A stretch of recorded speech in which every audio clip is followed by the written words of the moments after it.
ಚಿನ್ನಸ್ವಾಮಿಯಲ್ಲಿ RCB ಜಿಟಿ fight. ಬೆಂಗಳೂರಿನಲ್ಲಿ ಆರ್ಸಿಬಿಗೆ ಕೊನೆಯ league ಪಂದ್ಯ. ಪಾಯಿಂಟ್ ಪಟ್ಟಿಯಲ್ಲಿ 3ನೇ ಸ್ಥಾನದಲ್ಲಿರುವ ಆರ್ಸಿಬಿ ಸ್ಟೇಡಿಯಂನತ್ತ ಸಾವಿರಾರು ಅಭಿಮಾನಿಗಳ ಆಗಮನ ನಿರೀಕ್ಷೆ. ಬೆಂಗಳೂರಿನಲ್ಲಿ ಆರ್ಸಿಬಿಗೆ ಕೊನೆಯ ಲೀಗ್ ಪಂದ್ಯ.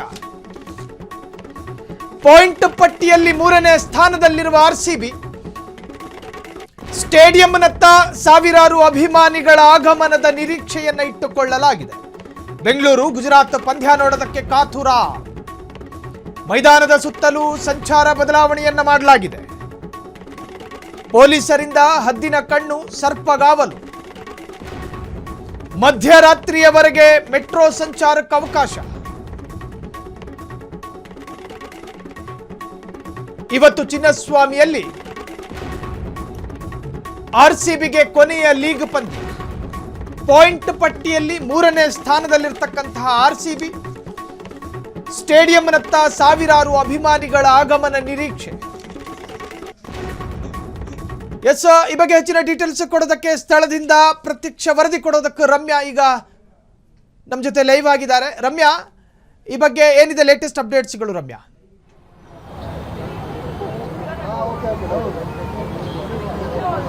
ಸಾಹಿಲ್, ಏನಿವತ್ತು ಬೆಂಗಳೂರಿನ ಚಿನ್ನಸ್ವಾಮಿ ಸ್ಟೇಡಿಯಂ ಹೈ ವೋಲ್ಟೇಜ್ ಪಂದ್ಯಕ್ಕಾಗಿ ಸಜ್ಜಾಗಿದೆ. ಇವತ್ತು ಆರ್ಸಿಬಿ ವರ್ಸಸ್ ಗುಜರಾತ್ ಟೈಟನ್ಸ್ ಪಂದ್ಯ ನಡೀತಾ ಇದೆ. ಅದರಲ್ಲೂ ಕೂಡ ಹೋಮ್ ಗ್ರೌಂಡ್ನಲ್ಲಿ ಇದು ಕೊನೆಯ ಪಂದ್ಯ ಆರ್ಸಿಬಿಯದಾಗಿರೋ ಕಾರಣದಿಂದಾಗಿ ಸಾವಿರಾರು ಅಭಿಮಾನಿಗಳು ಈ ಕ್ರೀಡಾಂಗಣದತ್ತ ಧಾವಿಸ್ತಾ ಇದ್ದಾರೆ.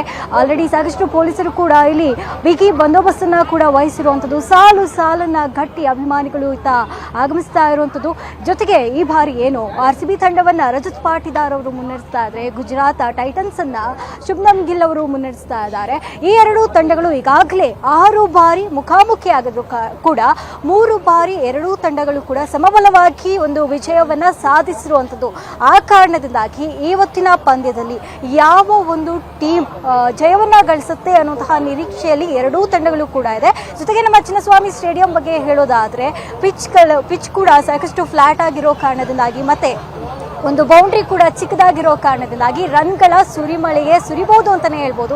ಈಗಾಗಲೇ ಆಗಿರುವಂತಹ ಪಂದ್ಯಗಳಲ್ಲಿ 3ಕ್ಕೂ ಹೆಚ್ಚು ಪಂದ್ಯಗಳಲ್ಲಿ 200ಕ್ಕೂ ಹೆಚ್ಚು ಒಂದಷ್ಟು ಅಂಕಗಳನ್ನ ಪಡೆದುಕೊಂಡಿದೆ. ಜೊತೆಗೆ ಇದೀಗ ಆರ್ಸಿಬಿ ತಂಡ ಏನಿದೆ 8 ಅಂಕಗಳನ್ನ ಪಡೆದುಕೊಂಡು 3ನೇ ಸ್ಥಾನದಲ್ಲಿದೆ. ಇವತ್ತು ಕೂಡ ಆ ಒಂದು ಪಂದ್ಯವನ್ನ ವಿಜೇತ ಆದರೆ ವಿನ್ ಆದರೆ 2ನೇ ಸ್ಥಾನಕ್ಕೆ ಹೋಗುತ್ತೆ ಅನ್ನೋಂತಹ ಗ್ಯಾರಂಟಿನಲ್ಲಿರುವಂಥದ್ದು.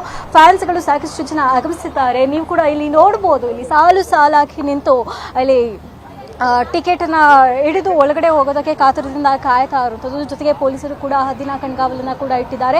ಯಾವುದೇ ರೀತಿಯಾದಂತಹ ತೊಂದರೆ ಆಗಬಾರ್ದು ಅನ್ನೋಂತಹ ಕಾರಣದಿಂದಾಗಿ ಅಲ್ಲಿ ಬಿಗಿ ಪೊಲೀಸ್ ಬಂದೋಬಸ್ತನ್ನ ಕೂಡ ವಹಿಸಿರುವಂಥದ್ದು. ಜೊತೆಗೆ ಆರ್ಸಿಬಿ ಟಿ ಶರ್ಟ್ ಅನ್ನ ತೊಟ್ಟು ಅಭಿಮಾನಿಗಳು ಇಲ್ಲಿ ಸಾಲಾಗಿ ನಿಂತಿರುವಂಥದ್ದು.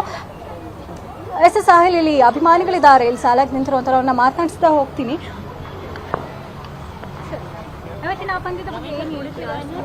ಆರ್ಸಿಬಿ ಗೆಲ್ಲಿ ಅಂತಾನೆ ಆಸೆ ಪಡ್ತಿದ್ದೀವಿ. ಆರ್ಸಿಬಿ ಟಾಪ್ ಅಲ್ಲಿ. ನಿಮಗೆ ಆರ್ಸಿಬಿ ತಂಡದಲ್ಲಿ ಯಾವ ಒಂದು ಪ್ಲೇಯರ್ ತುಂಬಾನೇ ಇಷ್ಟ? ವಿರಾಟ್ ಕೊಹ್ಲಿ ಮತ್ತೆ ಪಟ್ಟಿದಾರ್ ಇಬ್ರು ಇಷ್ಟ. ತಂಡದ ನಾಯಕನಾಗಿ ಪಟ್ಟಿದಾರು ತುಂಬಾ ಚೆನ್ನಾಗಿ ಮಾಡ್ಕೊಂಡು ಬರ್ತಿದ್ದಾರೆ. ಈ ಸಲಿನೂ ಆರ್ಸಿಬಿ ವಿನ್ ಆಗುತ್ತೆ, ಟ್ರೋಫಿ ಗೆಲ್ಲುತ್ತೆ ಅಂತ ಕಾಯ್ತಿದ್ದೀವಿ. ಮತ್ತೊಮ್ಮೆ ಆರ್ಸಿಬಿ. ಈ ಬಾರಿ ಎಷ್ಟು ರನ್ಗಳನ್ನ ಹೊಡೆಯುತ್ತೆ ಈ ದಿನದ ಪಂದ್ಯದಲ್ಲಿ? 200+ ಹೊಡಿತಾರೆ ಅಂತ ಕಾಯ್ತಿದ್ದೀವಿ. ಇವತ್ತು ಟಾಸ್ ವಿನ್ ಆದರೆ ಫಸ್ಟ್ ಬೌಲಿಂಗ್ಗೆ ತಗೋತಾರೆ ಬೆಂಗಳೂರು. ಇವಾಗ ಗುಜರಾತ್ ಅಲ್ಲೂ ಕೂಡ ಶುಭ್ಮನ್ ಗಿಲ್ ಅವರು ಇದ್ದಾರೆ. ಅವರಿಗೆ ಟಕ್ಕರ್ ಕೊಡುತ್ತೆ ಆರ್ಸಿಬಿ ಅಂತ ಎಷ್ಟು ಕಾನ್ಫಿಡೆಂಟ್? ಖಂಡಿತ ಕೊಡುತ್ತೆ. ಚಾಂಪಿಯನ್ ಟೀಮ್ ತರನೇ ಇದೆ, ಖಂಡಿತ ಕೊಡುತ್ತೆ. ವಿರಾಟ್ ಕೊಹ್ಲಿ ಚೆನ್ನಾಗಿ ಆಡ್ತಾರೆ ನಮ್ಮ ಆರ್ಸಿಬಿ ತಂಡದಿಂದ. ಹಾಗಾಗಿ ನೋಡಿದ್ರಲ್ಲ ಸಾಹಿಲ್, ಏನಂತ ಅಂದ್ರೆ ಅಭಿಮಾನಿಗಳು ಅಷ್ಟೇ ಕಾನ್ಫಿಡೆಂಟ್ ಆಗಿದ್ದಾರೆ. ಈ ಬಾರಿ ಕೂಡ ಹೋಮ್ ಗ್ರೌಂಡ್ನಲ್ಲಿ ಪಂದ್ಯ ನಡೀತಾ ಇರೋ ಕಾರಣದಿಂದಾಗಿ, ಅದರಲ್ಲೂ ಕೂಡ ಕೊನೆಯ ಪಂದ್ಯ ಆಗಿರೋ ಕಾರಣದಿಂದಾಗಿ ಖಂಡಿತವಾಗೂ ಗೆಲ್ಲುತ್ತೆ ಆರ್ಸಿಬಿ ಅನ್ನುವಂತಹ ಒಂದಷ್ಟು ಕಾನ್ಫಿಡೆಂಟ್ ಆಗಿದ್ದಾರೆ ಸಾಹಿಲ್. ರಮ್ಯಾ, ಇನ್ನೊಂದು ಕಡೆ ಈ ಮ್ಯಾಚ್ನ ವಿಚಾರ ತಿಳಿದಾಗ ಒಂದು ಕಡೆ ರೋಮಾಂಚನ, ಮತ್ತೊಂದು ಕಡೆ ಭಯ. ಕಳೆದ ಬಾರಿ ಘಟಿಸಿ ಹೋದ ಘಟನೆಗಳು, ಇನ್ನು ಮತ್ತೊಂದು ಕಡೆ ಬೆಂಗಳೂರಿನಲ್ಲಿ ಇದು ಕಟ್ಟ ಕಡೆಯ ಮ್ಯಾಚು ಅನ್ನೋದು.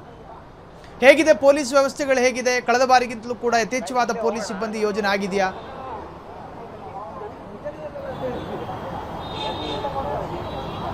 ಹೌದು, ಖಂಡಿತ ಸಾಹಿಲ್. ಏನಂತಂದ್ರೆ MG ರಸ್ತೆ, ಕ್ವೀನ್ಸ್ ರಸ್ತೆ ಆಗಿರ್ಬೋದು, ಕಸ್ತೂರ್ಬಾ ರಸ್ತೆ ಆಗಿರ್ಬೋದು ಸಂಪೂರ್ಣವಾಗಿ ಬಂದ್ ಆಗಿರುವಂಥದ್ದು. ಯಾವುದೇ ರೀತಿಯಾಗಿ ಟ್ರಾಫಿಕ್ ಕಿರಿಕಿರಿ ಉಂಟಾಗಬಾರ್ದು ಅನ್ನುವಂಥ ಕಾರಣದಿಂದಾಗಿ ಎಲ್ಲ ಕಡೆ ಟ್ರಾಫಿಕ್ ಪೊಲೀಸರೇ ನಿಂತು ಸಂಪೂರ್ಣವಾಗಿ ರಸ್ತೆಗಳನ್ನ ಬಂದ್ ಮಾಡಿದ್ದಾರೆ. ಜೊತೆಯಾಗಿ ವಾಹನಗಳನ್ನ ನಿಲುಗಡೆ ಮಾಡಬೇಕು ಅನ್ನೋದಕ್ಕೆ ಇಂತಿಷ್ಟೇ ಸ್ಥಳಗಳಲ್ಲಿ ವಾಹನಗಳನ್ನ ನಿಲುಗಡೆ ಮಾಡಬೇಕು, ಬೇರೆ ಸ್ಥಳಗಳಲ್ಲಿ ಪಾರ್ಕಿಂಗ್ ಅನ್ನ ಮಾಡೋದಿಲ್ಲ, ಟೋಯಿಂಗ್ ಅನ್ನ ಮಾಡಲಾಗುತ್ತೆ ಅನ್ನುವಂಥ ಎಚ್ಚರಿಕೆಯನ್ನ ಕೂಡ ಕೊಟ್ಟಿದ್ದಾರೆ. ಜೊತೆಗೆ ಯಾವುದೇ ರೀತಿಯಾದಂತಹ ಅಹಿತಕರ ಘಟನೆಗಳು ನಡೀಬಾರದು ಅನ್ನುವಂಥ ಉದ್ದೇಶದಿಂದಾಗಿ ಆ ಪಂದ್ಯ ಮೊದಲನೇ ದಿನ ಏನ್ ಶುರುವಾಯಿತು ಅವಾಗ್ಲಿಂದ ಹಿಡಿದು ಇವತ್ತಿನವರೆಗೂ ಕೂಡ ಅದೇ ರೀತಿ ಪೊಲೀಸರು ಹದ್ದಿನ ಕಣ್ಗಾವಲನ್ನ ಕೂಡ ಇರಿಸಿರುವಂತದ್ದು. ಪ್ರತಿಯೊಂದು ಗೇಟ್ಗಳ ಬಳಿ ಕೂಡ ಸಾಕಷ್ಟು ಪೊಲೀಸರು ನಿಂತು ಹದ್ದಿನ ಕಣ್ಣನ್ನ ಇಟ್ಟು ಎಚ್ಚರಿಕೆಯನ್ನ ವಹಿಸಿದ್ದಾರೆ. ಯಾರು ಕೂಡ ಅನುಮಾನಾಸ್ಪದವಾಗಿ ಯಾರು ಓಡಾಡ್ತಾ ಇದ್ದಾರೆ ಅವರೆಲ್ಲರನ್ನ ಕೂಡ ಮಾತನಾಡಿಸಿ ಯಾಕೆ ಇಲ್ಲಿ ಬಂದಿದ್ದಾರೆ ಅನ್ನುವಂಥ ಪ್ರಶ್ನೆಯನ್ನ ಕೂಡ ಮಾಡ್ತಾ ಇದ್ದಾರೆ. ಜೊತೆಗೆ ಟಿಕೆಟ್ ಅನ್ನ ಹೊಂದಿರುವಂತವ್ರನ್ನ ಮಾತ್ರ ಒಳಗಡೆ ಬಿಡಲಾಗ್ತಾ ಇರುವಂತದ್ದು. ಡಿಜಿಟಲ್ ಟಿಕೆಟ್ ವ್ಯವಸ್ಥೆ ಇರೋ ಕಾರಣದಿಂದಾಗಿ ಯಾವುದೇ ರೀತಿಯಾದಂತಹ ಪೇಪರ್ ಟಿಕೆಟ್ ಹಿಡಿದು ಯಾರು ಕೂಡ ಬರುವಂತಿಲ್ಲ.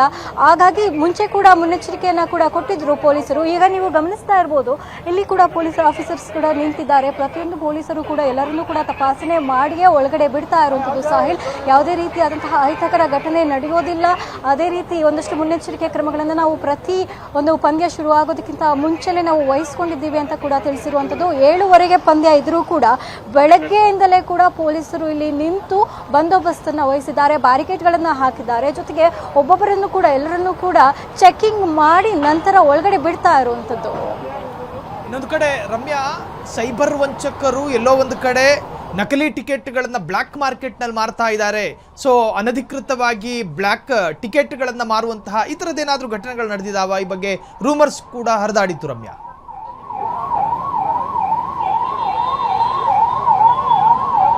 ಸದ್ಯಕ್ಕೆ ಯಾವುದೇ ರೀತಿಯಾದಂತಹ ಆ ರೀತಿ ಘಟನೆಗಳು ಸದ್ಯಕ್ಕೆ ವರದಿ ಆಗಿಲ್ಲ. ಈ ಮುಂಚೆ ಕೂಡ ಫ್ಯಾನ್ಸ್ಗಳು ಹೇಳಿದ್ರು ಅದು 20,000 ಅಲ್ಲ 25,000 ಆದ್ರೂ ಕೂಡ ನಾವು ಟಿಕೆಟ್ ಅನ್ನ ಪಡೆದುಕೊಂಡೇ ನಾವು RCB ಮ್ಯಾಚ್ ಅನ್ನ ನೋಡ್ತೀವಿ, ಯಾಕಂದ್ರೆ ತವರು ಮೈದಾನದಲ್ಲಿ ನೋಡೋದಕ್ಕಿಂತಹ ಖುಷಿ ಇನ್ನೇನಿದೆ ಅಂತ ಹೇಳಿದ್ರು.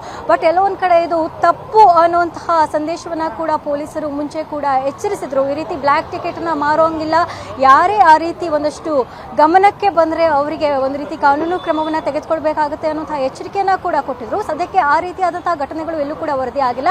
ಯಾರ ಹತ್ರ ಒಂದಷ್ಟು ಡಿಜಿಟಲ್ QR ಏನಿದೆ, ಟಿಕೆಟ್ ಏನಿದೆ ಅಂಥವ್ರನ್ನ ಮಾತ್ರ ತಪಾಸಣೆ ಮಾಡಿ ಒಳಗಡೆ ಬಿಡ್ತಾ ಇದ್ದಾರೆ.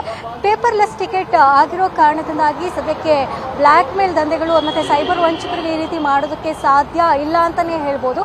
ಮತ್ತೆ ಒಳಗಡೆ ಕೂಡ ಡಿಜಿಟಲ್ ಟಿಕೆಟ್ ಅನ್ನ ತೋರಿಸಿದ ಮಾತ್ರಕ್ಕೆ ಒಳಗಡೆ ಬಿಡ್ತಾ ಇಲ್ಲ, ಅಲ್ಲೂ ಕೂಡ ವೈಟಿಂಗ್ ಅಲ್ಲಿ ಇಟ್ಟು ನಂತರ ಹಂತವಾಗಿ ಅವ್ರನ್ನ ಚೆಕಿಂಗ್ ಅನ್ನ ಮಾಡಿ ಒಳಗಡೆ ಬಿಡ್ತಾ ಇರುವಂಥದ್ದು.